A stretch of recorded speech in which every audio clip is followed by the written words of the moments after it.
What's yours to do in these times? It's one of my favorite questions from Joanna Macy, and a question that's been really influential for me over the past 18 months or so. Because one of the toxic side effects of perfectionism is that it stops us taking action. Um, I noticed with clients, I was talking to somebody yesterday, um, about the way that perfectionism stops them getting on with the things they want to in life, and then I think that's amplified when you begin to look at the state of the world. Uh, the great mass extinction is in progress. Uh,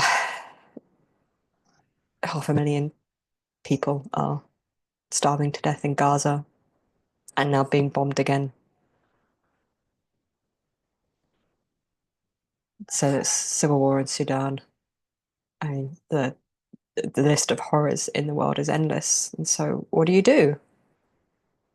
How can how can I do anything about those things?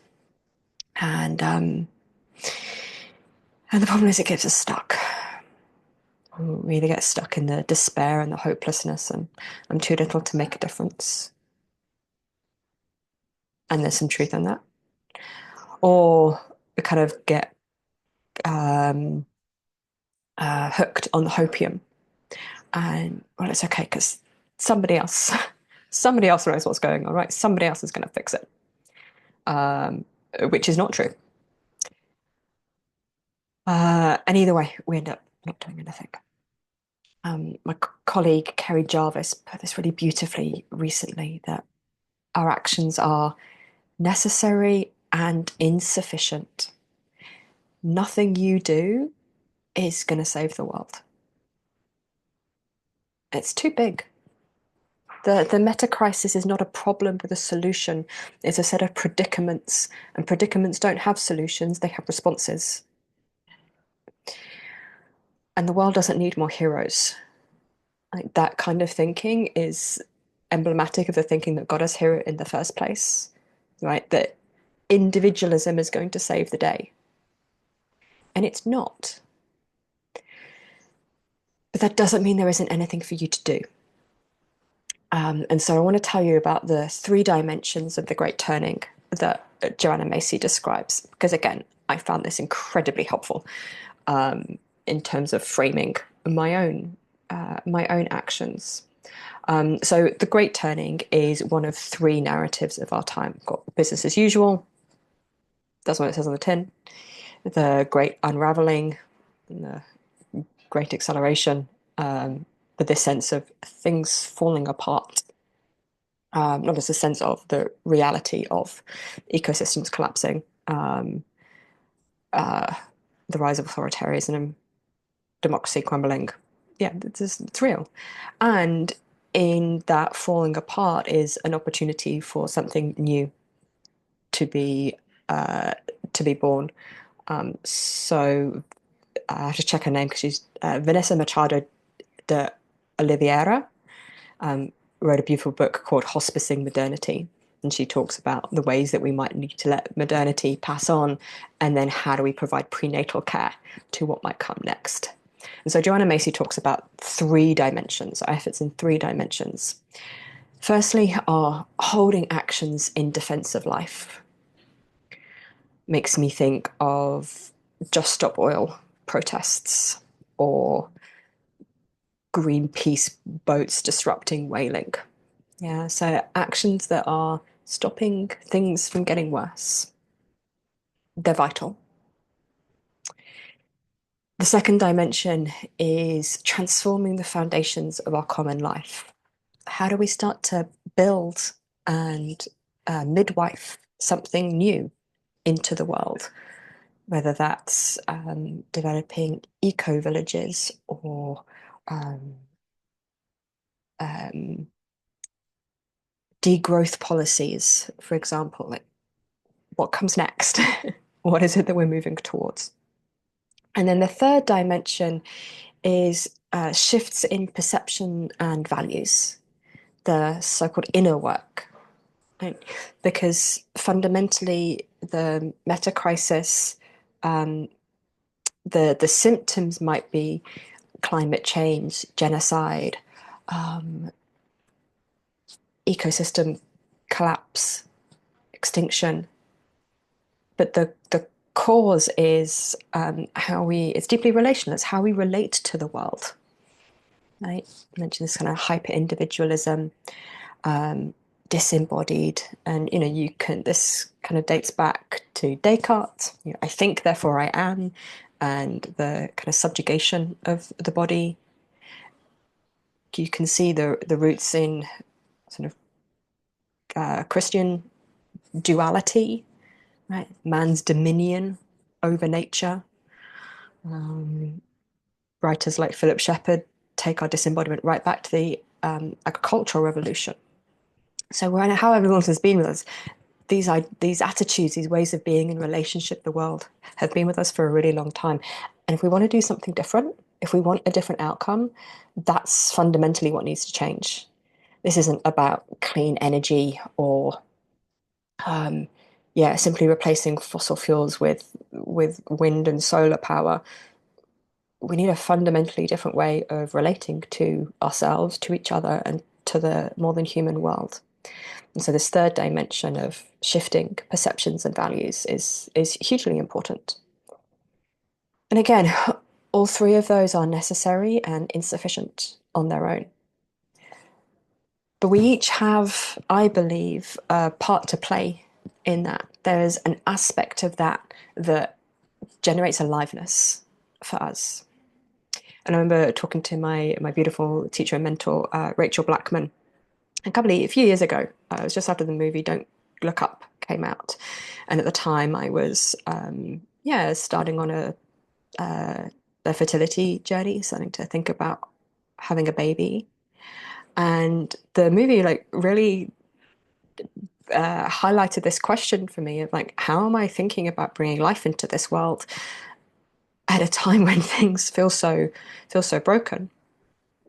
And one of the things that I took from that conversation with her was that collective trauma, collective disembodiment, all of the horrors in the world cause us to disconnect from aliveness. They cause us to contract and shut off and not feel. And she said anything that we can do that might bring more aliveness back into that is an antidote in and of itself. And that's not to say that everybody needs to go and have babies, but what is it that brings you aliveness?